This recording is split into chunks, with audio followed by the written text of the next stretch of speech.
Most important articles all competitive exam के आज मैं महत्वपूर्ण अनुच्छेद पढ़ाऊंगा जो कि आपके सभी महत्वपूर्ण जो है एग्ज़ाम जो होने वाले हैं कम्पिटिटिव उनके लिए मोस्ट इम्पॉर्टेंट है। तो ये वीडियो आप सभी के लिए मोस्ट इम्पॉर्टेंट होने वाला है, क्योंकि अगर आप एसएससी एमटीएस या आरपीएफ या फिर एसएससी जीडी या यूपीपी की तैयारी कर रहे हैं तो आपके लिए जो है यहाँ पर मोस्ट इम्पॉर्टेंट आर्टिकल आया है, जिसमें बताया जाएगा मोस्ट इम्पॉर्टेंट आर्टिकल कौन कौन से हैं। जैसे आर्टिकल नंबर 12 से 35 ह्यूमन राइट्स यानी मौलिक कर्तव्य से रिलेटेड है।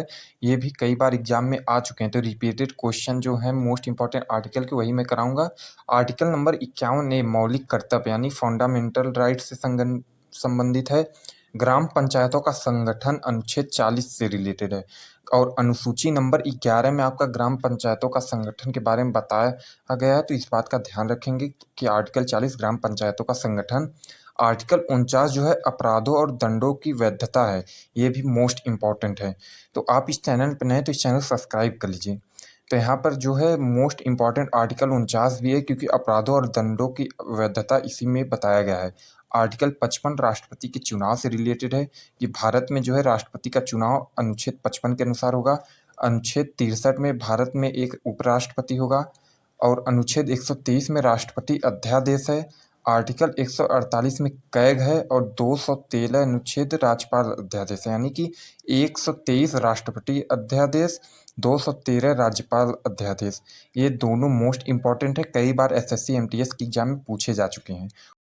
आपका अनुच्छेद 338 एनसीएसटी से रिलेटेड है और आर्टिकल 352 राष्ट्रपति आपातकाल, आर्टिकल 356 राष्ट्रपति शासन और आर्टिकल 360 वित्तीय आपातकाल से रिलेटेड है। जो है अनुच्छेद 352 राष्ट्रीय आपातकाल से है। अब तक कुल 3 बार जो है देश में राष्ट्रीय आपातकाल लग चुका है, इस बात का ध्यान रखेंगे। और जो है राष्ट्रपति शासन तो राज्यों में लगता है कई बार लग चुका है, और आर्टिकल 360 ये ऐसा है जो कि अभी तक एक बार भी नहीं लगा है। बात करें अनुच्छेद 21 की, तो जीवन और व्यक्तिगत स्वतंत्रता से रिलेटेड अनुच्छेद 21 है। तो ये 15 मोस्ट इम्पॉर्टेंट जो है बार बार रिपीटेड क्वेश्चन है आर्टिकल के, इसको आप याद कर लीजिएगा, ये एग्जाम में आते हैं। हेलो दोस्तों, आप सभी का इस नए वीडियो में स्वागत है। अगर आप एसएससी एमटीएस या आरपीएफ कांस्टेबल की तैयारी कर रहे हैं तो आज मैं आपके लिए भारत की जनगणना 1872 से लेकर 2011 तक के 30 महत्वपूर्ण प्रश्न लेके आया हूं। इससे पहले मैंने प्रमुख योजनाएं पढ़ा दी हैं, तो डिस्क्रिप्शन में लिंक है, आप जाके वहां से पढ़ लीजिएगा।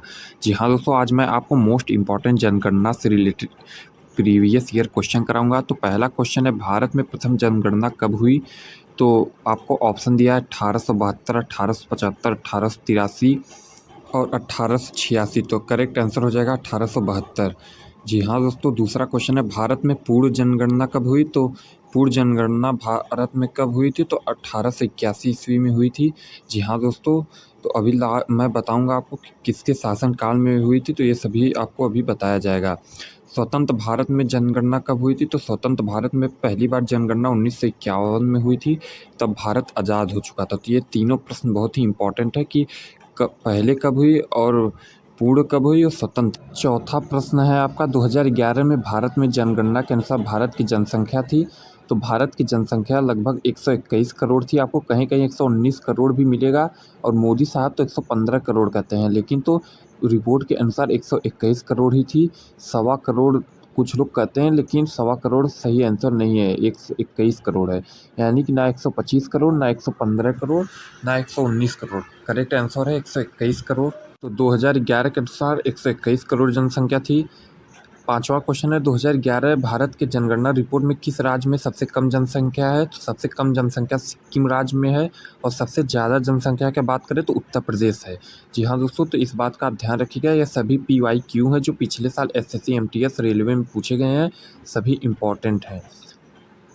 छठवां प्रश्न आपका है, 2011 भारत के जनगणना रिपोर्ट में किस केंद्र शासित प्रदेश में सबसे कम जनसंख्या है? तो केंद्र शासित प्रदेश की बात करें तो अरुणाचल प्रदेश में सबसे कम है और सबसे ज़्यादा है दिल्ली में। तो केंद्र शासित प्रदेश में सबसे कम है अरुणाचल प्रदेश और राज्य में सबसे कम है सिक्किम में। तो इस बात का आप ध्यान रखिएगा, मोस्ट इम्पॉर्टेंट क्वेश्चन हैं।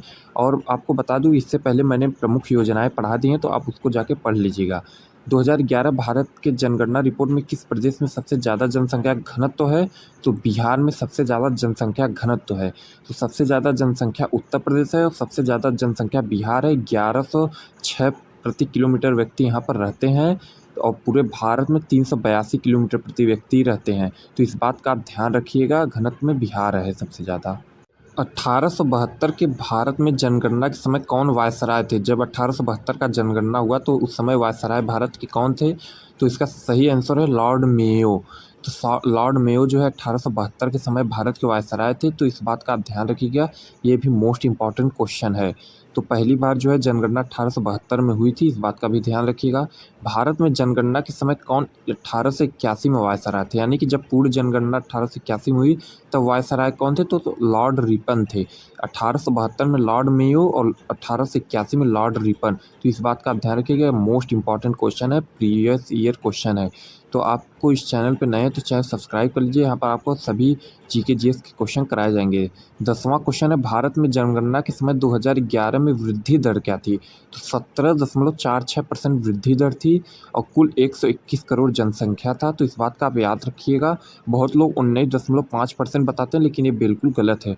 आपका करेक्ट आंसर है 17.46%। तो ये मोस्ट इंपॉर्टेंट जनगणना से रिलेटेड क्वेश्चन है जो कि आपको याद रखना है। और जो है जनसंख्या घनत्व में सबसे ज़्यादा बिहार है, 1106 किलोमीटर प्रति व्यक्ति। तो इस बात का भी आप ध्यान रखिएगा। आपके लिए एक होमवर्क क्वेश्चन है कि 2011 तक भारत की कौन सी जो है जनगणना थी। तो इस बात का आप होमवर्क में जो है आंसर देंगे इस क्वेश्चन का।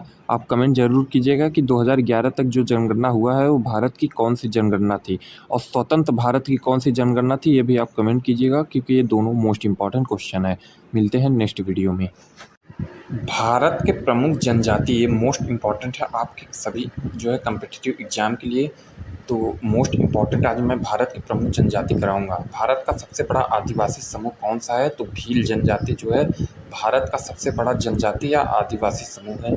सबसे अधिक जनजाति संख्या वाला राज्य कौन सा है? तो एमपी यानी कि मध्य प्रदेश सबसे अधिक जनजाति संख्या वाला राज्य है। भारत की पहली महिला उपराष्ट्रपति कौन बनी है? तो इसका आंसर है द्रौपदी मुर्मू। और आपको बता दें कि सबसे अधिक जनसंख्या वाला दूसरे नंबर पे राज्य उड़ीसा है। और द्रौपदी मुर्मू जो है भारत की 15वीं राष्ट्रपति जो बनी है जिनका संबंध जो है आदिवासी से है। द्रौपदी मुर्मू का संबंध किस जनजाति से है? तो द्रौपदी मुर्मू जो है संथाल जनजाति से ताल्लुक़ रखती हैं, यानी इसी जनजाति से यह हैं। जनजाति गौरव दिवस कब मनाया जाता है? तो 15 नवंबर को जनजाति गौरव दिवस मनाया जाता है। इस बात का आप याद रखेंगे, ये मोस्ट इम्पॉर्टेंट क्वेश्चन है। बात करें चांगपा जनजाति कहाँ पाई जाती है? तो लद्दाख में। गोंड जनजाति अधिक पाई जाती है छत्तीसगढ़ और महाराष्ट्र में, गोंड जनजाति पाई जाती है। रतवाई नृत्य का संबंध है मेवाती जनजाति से, ये भी मोस्ट इम्पॉर्टेंट है। आपको बता दें कि जारवा जनजाति जो है निकोबार द्वीप पर रहते हैं और जारवा जनजाति जो है अंडमान में, यानी कि जारवा जनजाति जो है अंडमान निकोबार दोनों जगह रहते हैं। तो ये दोनों मोस्ट इम्पॉर्टेंट है, अलग अलग भी पूछता है और एक साथ भी नाम दे सकता है। और बात करें गोंड जनजाति जो है एमपी में भी पाई जाती है, इस बात का याद रखेंगे, यानी कि छत्तीसगढ़, महाराष्ट्र और एमपी तीनों जगह गोंड जनजातियाँ पाई जाती हैं। वहीं बात करें भारत में प्रवेश करने वाली सबसे पहली जनजाति या प्रजाति समूह कौन सी है? तो निग्रोटो है, इस बात का आप याद रखेंगे जो है, ये भी मोस्ट इम्पॉर्टेंट है। जी हाँ दोस्तों, तो इस चैनल पर नए हैं तो चैनल सब्सक्राइब कर लीजिए। यहाँ पर आपको प्रमुख नृत्य, प्रमुख योजनाएं, सभी क्वेश्चन कराए जाएंगे।